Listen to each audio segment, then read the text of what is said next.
Halo, Assalamualaikum teman-teman vlog. Apa kabar? Sehat-sehat ya kalian semua yang lagi pada nonton di rumah atau dimanapun juga kalian berada.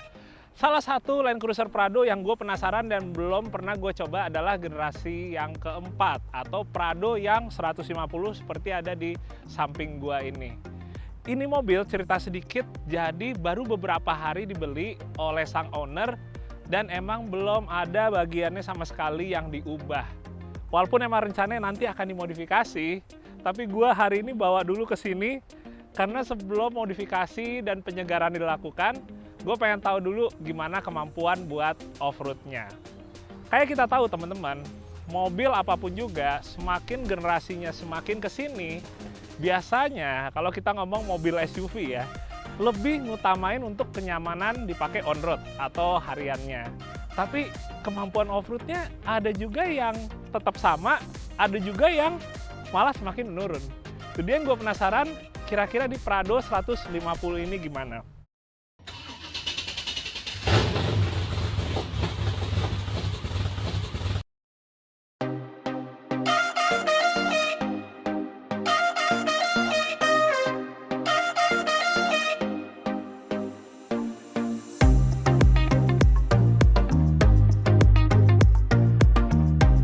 Jadi seperti kita ketahui teman-teman, Land Cruiser Prado itu kategorinya masuk di medium SUV ya, atau SUV ukuran sedang. Sementara di Indonesia, segmen itu udah diisi oleh Toyota Fortuner. Nah, sementara gimana nih? Dua-duanya masuk kategori medium SUV, apa benar-benar sama, apa nggak bertabrakan? Sementara kalau kita tahu kan Land Cruiser, dia ada yang di full size SUV atau yang ukuran besar. Jadi gue punya perumpamaan sedikit teman-teman. Kalau misalnya Land Cruiser itu, gua ibaratin sapi impor ukuran besar. Dan kalau misalnya Prado, itu adalah sapi impor ukuran sedang. Kalau Fortuner, itu adalah sapi lokal ukuran sedang. Jadi walaupun dia dengan Fortuner sama-sama ada di medium SUV, tapi secara fiturnya, secara overall berkendaranya, dan bagian-bagian lainnya memang berbeda. Hanya ukurannya sama-sama medium. Tapi sebenarnya teman-teman, kalau kita lihat ukuran dari si Prado 150 ini sekarang gede loh, nggak main-main. Ukurannya nggak sama generasi sebelumnya, dimana kalau yang sekarang ini ukurannya hampir menyerupai Land Cruiser seri 200. Jadi begitu gue geser ke samping, baru gedenya dari Prado 150 ini kelihatan. Soalnya kalau sebelumnya juga lebih pendek teman-teman, dan emang ukurannya kurang lebih masih hampir sama sama Fortuner, walaupun tetap lebih gede. Tapi kalau yang sekarang ini, yang 150, udah kelihatan banget beda sama Fortuner ya, secara ukurannya. Dan kalau dibandingin sama Land Cruiser 200, itu bedanya juga semakin sedikit. Kurang lebih 150 ini, dia bedanya ukurannya sama 200, dia lebih pendek, sekitaran 15 cm. Sementara lebarnya, itu dia juga lebih pendek, sekitar 10 cm.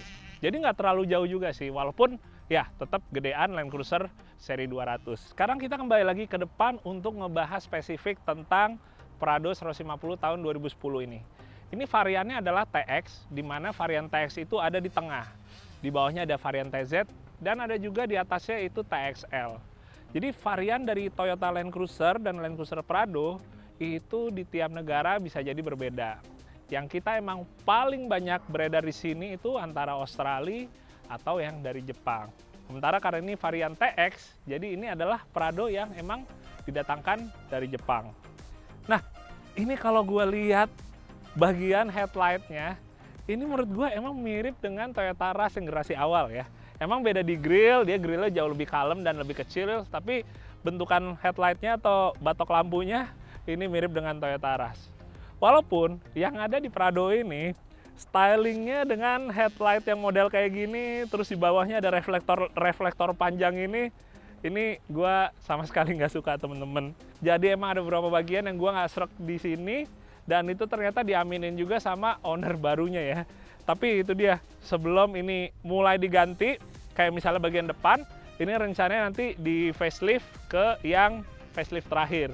Tapi sebelumnya, gue pengen cobain off-road dulu hari ini. Terus bagian lain yang juga mungkin gue kurang serk itu adalah mungkin di pemilihan velg dan juga bannya. Sebenarnya untuk bannya nggak terlalu masalah teman-teman, tapi karena velgnya yang profilnya agak sedikit terlalu lebar, jadi bannya lebih ngedonat. Emang ini selera juga, tapi ya kalau gue pribadi lebih suka yang rata ya. Karena kalau velg yang terlalu ngedonat gitu, kembali lagi kalau gue pakai buat kayak off-road misalnya, dia itu secara durability-nya emang nggak sebagus yang bisa profilnya tegak teman-teman. Terus juga ini untuk velgnya, ini velgnya kayaknya sekedar velg ini aja variasi, jadi bukan benar-benar aktual Bitlock ya teman-teman. Terus abis gitu kalau untuk suspensinya, ini semua masih standar. Jadi ya kurang lebih itu aja sih. Hanya bagian-bagian kayak misalnya lampu depan, lampu belakang, ban velg, sisanya masih standar. Jadi gue tetap bisa ngerasain nantinya Prado 150 standar itu gimana rasanya buat dipakai off-road. Lanjut ke bagian belakang, jadi untuk di Prado generasi keempat ini, sebenarnya konfigurasi untuk ban serepnya juga sama dengan Prado generasi sebelumnya. Kalau yang Jepang, itu ban serepnya full ada di bagian bawah teman-teman. Sementara untuk yang ban serep belakang, itu ada yang di varian Australia. Selain itu, kalau yang di varian Australia kita ketahuin ada opsi untuk menambah jerigen. Maaf, bukan jerigen, tangki tambahan. Atau dibilangnya auxiliary tank. Agak susah nyebutnya emang.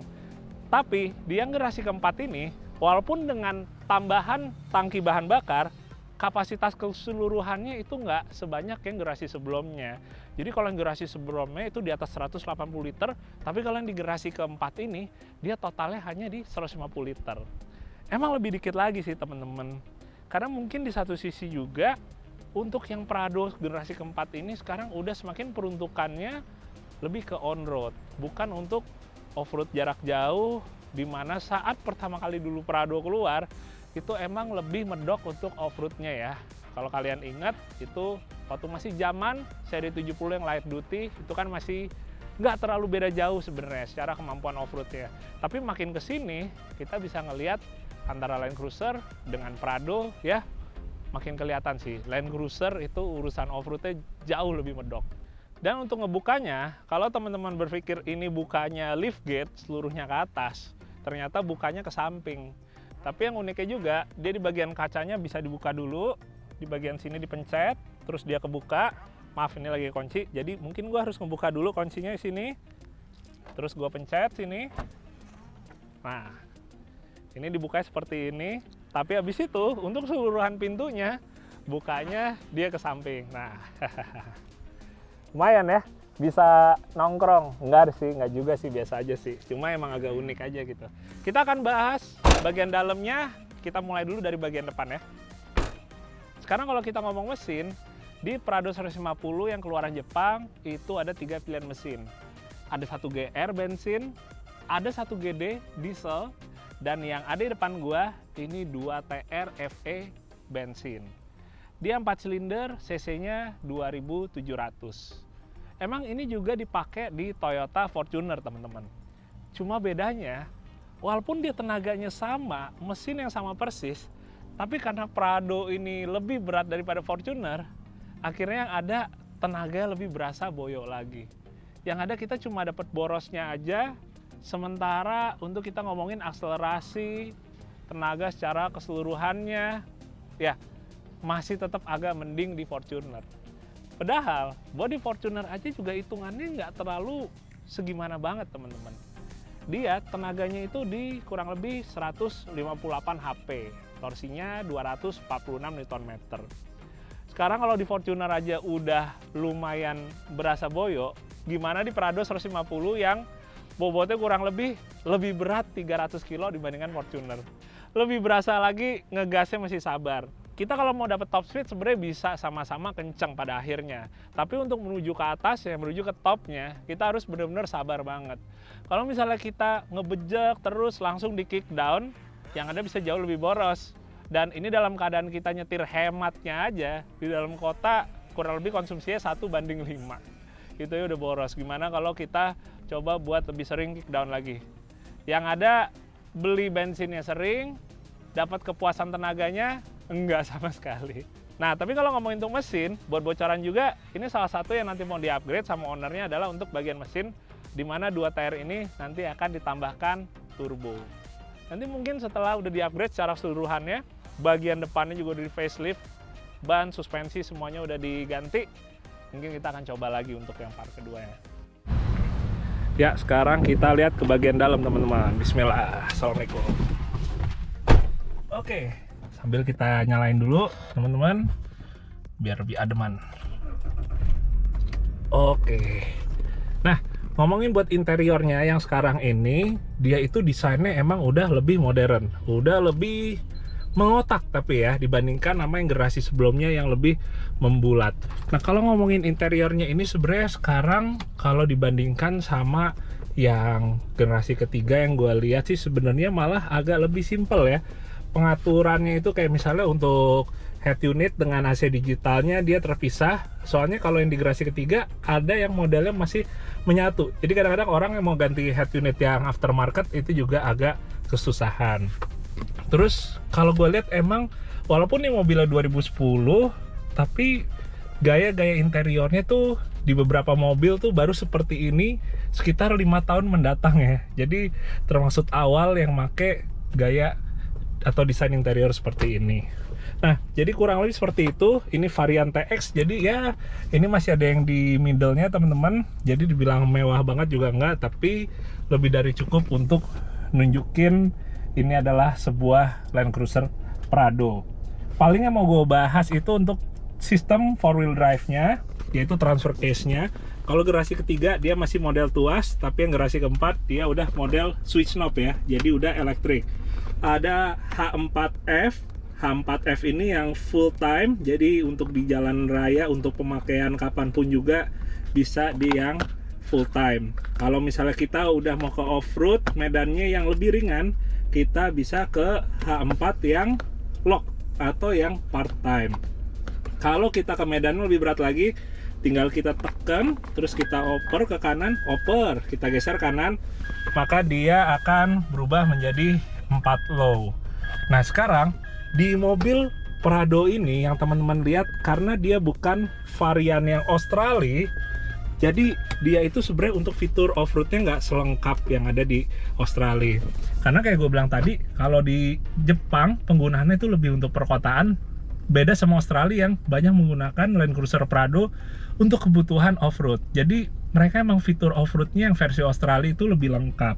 Jadi di sini nggak ada locker teman-teman, dia cuma ada LSD aja di gardan belakangnya, modelnya yang Torsen. Kalau yang Torsen tuh LSD-nya modelnya yang gear ya. Dia nggak terlalu benar-benar bisa efektif untuk di off-road, tapi setidaknya untuk di jalan licin, misalnya di es ya, di luar negeri, atau sekedar tanah-tanah yang masih tergolong rata, dia cukup efektif sih kalau masih sekedar ringan seperti itu.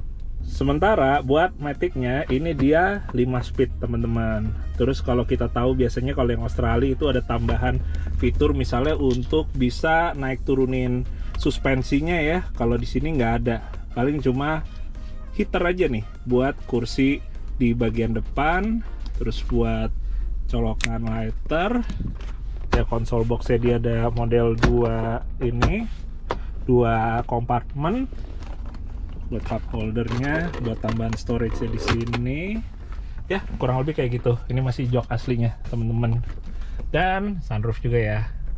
Sementara kalau buat duduk di baris keduanya, yang gua rasain emang sekarang dibandingin yang seri ketiga atau generasi ketiga itu emang lebih legaan lagi.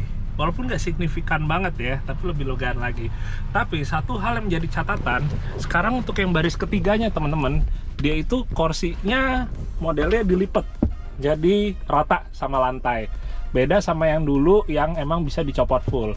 Karena rata sama lantai, jadi ruangannya untuk kargo atau buat barang menjadi agak lebih berkurang sayangnya, karena lantainya yang sekarang lebih tinggi dari yang generasi ketiga. Oke teman-teman, saatnya kita buat langsung nyobain aja Prado 150 ini buat off-road. Karena gue sangat penasaran banget, udah semakin generasi kesini, kira-kira dia tetap masih cukup oke buat off-roadnya, atau udah bener-bener mending dipakai di jalan raya aja. Ya, jadi ini sekarang gue udah pindahin ke 4H yang part-time. Jadi dia antara gardan depan dengan gardan belakangnya, dia distribusi tenaga dari transfer case-nya udah sama-sama 50-50.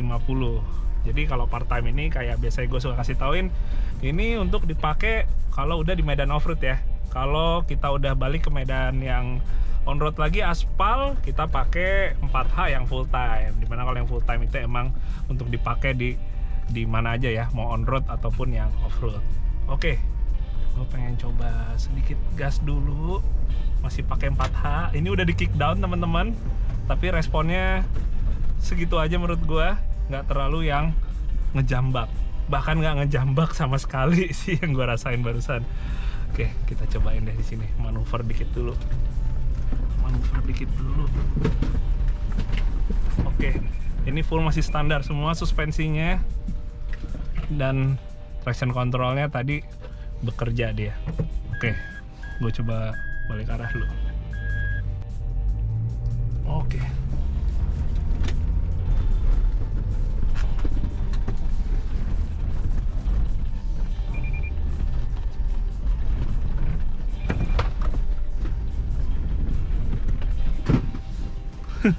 Beberapa barang pada berantakan semua.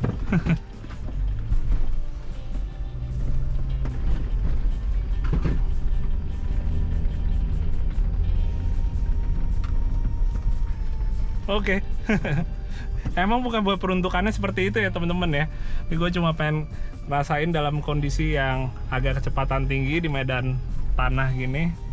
Handlingnya gue rasain dibanding sama yang generasi ketiga yang 120, emang dia lebih apa ya, emang lebih kepegang banget ya, handlingnya tuh lebih antep lagi. Tapi di satu sisi manuvernya nggak seperti yang generasi ketiga. Sama satu lagi bobotnya gue juga bisa ngerasain di yang generasi keempat ini karakternya udah lebih kayak Land Cruiser secara berat, secara gambotnya.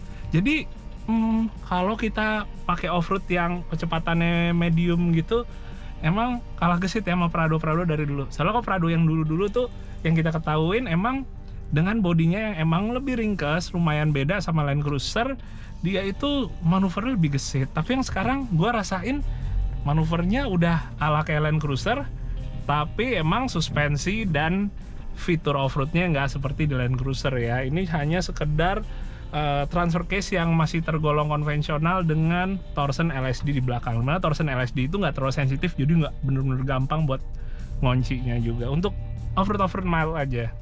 Berikutnya gue pengen nyobain untuk si low ratio-nya ya, low range ya teman-teman. Jadi gue akan pindahin dulu ke 4L sebentar. 4L atau di sini bahasanya L4 ya. Oke, kita oke, lampunya udah nyala. For low-nya gue pengen cobain crawling ratio-nya. Emang kalau diesel lebih bisa diandelin biasanya untuk crawlingnya, untuk rayapnya. Kalau bensin kurang banget, apalagi kalau bensin ini yang 2700. Ini tanpa gua gas udah cuma nyampe segini ya teman-teman. Berarti harus gua gas lagi. Biasanya kalau ratio semakin low itu tanpa digas pun dia naiknya cukup tinggi, tapi ternyata cuma setinggi tadi. Dan ini gue cobain di 1500. Oke, lumayan juga sih ya buat ukuran bensin 2700. Kalau yang mesin V6 nya, si bensin V6 nya itu pas dicolek dikit aja ke 1500, langsung berasa ngejambak naik ya. Tapi kalau tadi benar-benar kayak nggak ada ininya ya, nggak ada jambakannya sama sekali. Di satu sisi halus, tapi satu sisi ya tenaganya segitu aja sih. Oke, sekarang kita akan nyobain untuk turunannya teman-teman. Cuma karena Prado ini adalah versi yang lebih on-road ya dibandingkan Land Cruiser, jadi dia nggak ada fitur hill descent controlnya nih. Jadi ya udah kita cobain aja tanpa hill descent control, akan bisa kurang lebih dia nahannya segimana. Gue udah pindahin ke L dan kita masih pakai 4L ya. Ini nggak gua rem. Masih termasuk kenceng turunnya. Kalau ada hill descent control, enaknya bisa jauh lebih nahan dari barusan ya. Oke, berikutnya gue pengen nyobain buat artikulasi suspensinya. Bodinya udah jauh lebih lebar lagi, lebih gambot. Oke, masih terus napak. Ini sistem suspensi sih sama ya teman-teman ya. Double wishbone depan, belakangnya multi-link. Oke, bagiannya udah gantung nih. Kalau teman-teman bisa lihat dari luar, bagian kanan depan sama kiri belakangnya gantung. Gua akan coba nambahin lagi ya traksinya. Gua akan nambahin gasnya lagi. Nah, baru dia ngunci. Baru dia bisa engage LSD-nya. Oke.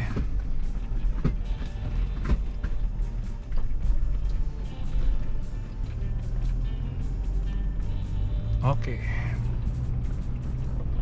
Kita coba balik ya. Nah, tapi sebelumnya teman-teman, gue pengen coba di cross dulu, disilangin bagian sini buat ngeliat artikulasi suspensinya ya. Gue mau buka kaca karena lumayan gelap kaca filmnya. Oke, ini posisi udah gantung ban kanan belakang. Dan gue akan tambahin lagi gasnya sampai dia ya LSD-nya aktif. Oke, kita coba lagi crossing sekarang ke bagian kanan. Ya, posisi gantung, gua tambahin lagi gasnya. Ini posisi gantung. Agak melintir dikit, agak meleset dikit. Ban AT-nya udah bener-bener botak. Oke, nah posisi segini sekarang. Posisi gantung. Buah, jatuh dia. Oke, kalau ngomongin suspensinya, emang sebenarnya suspensinya kalau dibandingin sama kayak Hilux ya atau Fortuner itu mereka masih sama, tapi kalau di Prado ini emang dia bisa lebih nyaman lagi ya teman-teman ya. Kita ngomong secara dari konstruksi, dari kayak mounting-mountingnya, dia emang lebih comfortnya, lebih dapat comfortnya. Tapi kalau dibandingin sama Land Cruiser memiliki kombinasi antara comfortnya yang oke, tapi juga kemampuan off-road yang lebih oke lagi. Jadi kita ngomong artikulasinya, travelnya tuh emang bisa lebih luas lagi ya, lebih fleksibel lagi kalau Land Cruiser. Ditambah dia itu dengan fitur, entah kita ngomongin misalnya locker atau untuk LSD-nya, emang dia lebih advance lagi ketimbang di Prado ini yang tadi gua rasain ternyata masih ada telatnya. Rasanya persis sama kayak beberapa mobil modern ya, misalnya Pajero Sport atau misalnya Jimny yang baru. Jadi dia LSD-nya itu nggak dengan sensitif nguncinya, harus gasnya ditekan dalam dulu baru dia ngunci. Oke, kita lanjutin lagi ya. Sekarang gua akan turun sini, tapi mungkin gua akan cobain buat naikin ke bagian kiri sini teman-teman. Kita ambil yang alurnya dalam-dalam, ngegantung kanan depan. Oke, ini udah miring banget, tapi di dalam enak ya. Kiri depan gantung banget. Oke, gua akan kembali buka kacanya. Kita ceburin ke alur air kanan.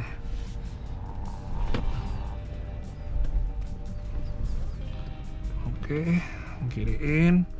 Ban kanan depannya gua naikin dulu ke tebing biar rata lagi mobilnya. Nah, ini jadi rata lagi segini. Oke. Kalau off-road kita biasanya pertahanin supaya si bodi tetap rata, dengan tujuan supaya si kaki-kakinya juga nggak terlalu ini ya, keangkat temen-temen. Oke, karena kalau udah kesilang-silang kayak tadi yang gue sengaja itu, dia yang ada emang ini ya, kakinya gampang angkat. Kalau tadi kan emang sengaja pengen ngelihat cara kerja LSD-nya. Dan berikutnya kita akan coba lewatin tanjakan happy. Ini tanjakannya bukan sekedar terjal, tapi kayak teman-teman yang suka nonton, ini dia agak sedikit negatif ya. Jadi selain dia terjal, suspensinya bakal berartikulasi dengan maksimal di sini. Gua akan coba ngerayap aja. Pasti ada momen yang dia ngegantung. Oh enggak. Oh enggak. Oh sama sekali enggak. Oh oke. Jadi emang kalau misalnya dia ngegantung bannya pas bagian tadi, dia itu mulai yang namanya kehilangan traksinya ya, kayak teman-teman tahu. Tapi ternyata dia nggak sampai LSD bekerja karena si bannya masih keempat-empatnya neken ke tanah. Lumayan juga sih travelnya, lumayan juga. Wah, oke. Lanjutin lagi.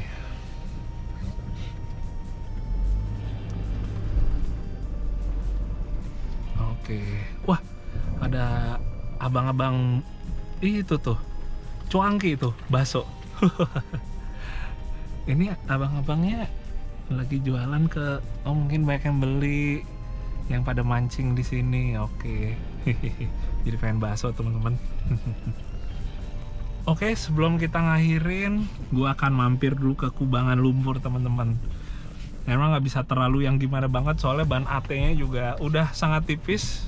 Jadi kita ngelumpurnya juga ngelumpur tipis aja di sini. Oke, bismillah. Hihi, waduh. Sampai melorot ke kanan. Kita hajar lagi ke depan.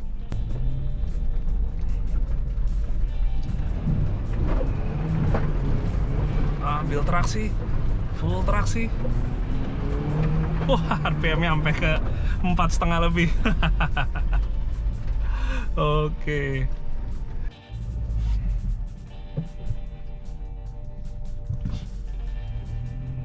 Nah, tapi masih ada satu kubangan lagi nih di depan sini. Oke, kita tuntasin ya teman-teman. Bismillah. Tengahnya agak keras, mentok-mentok. Oke, aman. Polin. Hihi. Polin lagi. Wah, oke teman-teman, alhamdulillah akhirnya selesai juga kita nge-review singkat sambil nyobain gimana rasanya off-road. Gua akan keluar dulu buat ngelihat. Oh, ya lumayan lah. Lumpurnya lumpur-lumpur encer teman-teman. Sampai hafal. Kalau lumpur-lumpur encer ya masih kurang lebih dia air aja sih ya. Jadi ini sebenarnya kalau kayak gini-gini nyemprotnya nggak terlalu sulit nih. Oke, berarti sekian dulu teman-teman. Overall yang gua rasain, dia dengan dimensinya lebih besar. Di satu sisi rasanya lebih kayak Land Cruiser, tapi satu sisi kalau ngomong performanya ya kayak Land Cruiser tapi versi lebih light, lebih ringan. Maksudnya kita ngomong secara fitur untuk traksinya nggak semaksimal di Land Cruiser, nggak selengkap di Land Cruiser, tapi lumayan juga LSD-nya yang gua rasain, walaupun dia agak sedikit perlu waktu ya untuk dia engage-nya. Terus yang gua surprise ternyata travel suspensinya teman-teman, dia lumayan jauh artikulasinya, tapi di satu sisi tetap sih gua bisa ngerasain perbedaan yang masih lumayan sama si Land Cruiser. Kalau urusan kita ininya ya peredamannya dari suspensinya, ya mungkin gue bisa bilang Prado emang kalau yang Jepang ini nggak yang Australia, dia lebih lengkap fitur off-roadnya, tapi lumayan juga lah. Tinggal masalah tega apa enggak. Ya balik lagi sih, off-road bukan masalah pemaksaan. Kalau yang mau pakai buat full on-road juga nggak apa-apa, tapi kalau yang mau nyobain off-road, menurut gue dengan sedikit ubahan, misalnya dinaikin ya minimal kayak 2 inch, bannya pakai MT, itu udah lebih dari cukup banget untuk bisa enjoy off-roadnya. Oke teman-teman, gue doain sehat semua kalian sekeluarga. Sampai ketemu lagi di video berikutnya. Dadah.